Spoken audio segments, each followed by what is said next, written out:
আসসালামু আলাইকুম। ফারজানা কবির ফ্যামিলিতে আপনাদের স্বাগতম। আজ করব পাঙ্গাস মাছের মাখো মাখো ঝোল।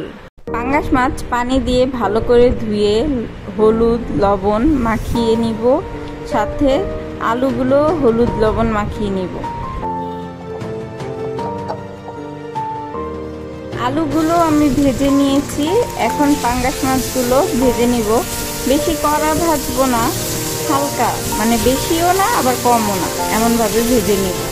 ভাজা হয়ে গিয়েছে, মাছগুলো তুলে এক সাইডে রেখে দিই। কড়াইতে তেল গরম করে পেঁয়াজ ভেজে নিব। আজকে আমি একটু বাটা পেঁয়াজ ব্যবহার করব, যাতে ঝোলটা একটু ঘন হয়। সাথে দিয়ে দিব অল্প একটু আদা রসুন বাটা, লবণ দিব। তারপর কিছুক্ষণ ভেজে সামান্য একটু পানি দিয়ে নিব। পাঙ্গাস মাছ শরীরের জন্য খুবই উপকারী, ওজন নিয়ন্ত্রণে পাঙ্গাস মাছ সহায়তা করে। এখন দিয়ে দিব মরিচের গুঁড়া, হলুদের গুঁড়া, ধনিয়া গুঁড়া, জিরার গুঁড়া দিয়ে কিছুক্ষণ কষিয়ে নিব। তারপর দিয়ে দিব ফালি করে রাখা টমেটো অনেক সময় সিদ্ধ হতে চায় না, তাই আমি এই পর্যায়ে দিচ্ছি। অল্প একটু পানি দিয়ে ঢাকনা দিয়ে রাখবো। কিছুক্ষণ পর আমি ভাজা আলুগুলো দিয়ে দিব। এই রকম হালকা ঝোলের তরকারিতে আলু ভেজে দিলে তরকারিটা অনেক টেস্ট হয়। আবার একটু পানি দিয়ে ঢাকনা দিয়ে রেখে দিব।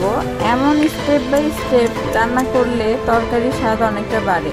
আমার হাজব্যান্ড বলে আমি নাকি আহ্লাদ করে তরকারি রান্না করি। আহ্লাদ করে না, সব কিছুই একটু যত্ন করে রান্না করলে তার টেস্ট অনেক গুণ বেড়ে যায়। এখন কাঁচামরিচ দিয়ে যেইটুকু ঝোল রাখবো সেই পরিমাণ পানি দিয়ে ঢাকনা দিয়ে রেখে দিব। ঝোলের পানি ফুটে উঠেছে, এখন মাছগুলো একে একে সাজিয়ে দিয়ে দিব আর পানিতে ডুবিয়ে ডুবিয়ে দিব।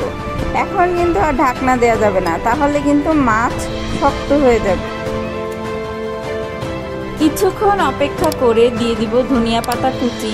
ব্যাস, আমার রান্না কমপ্লিট।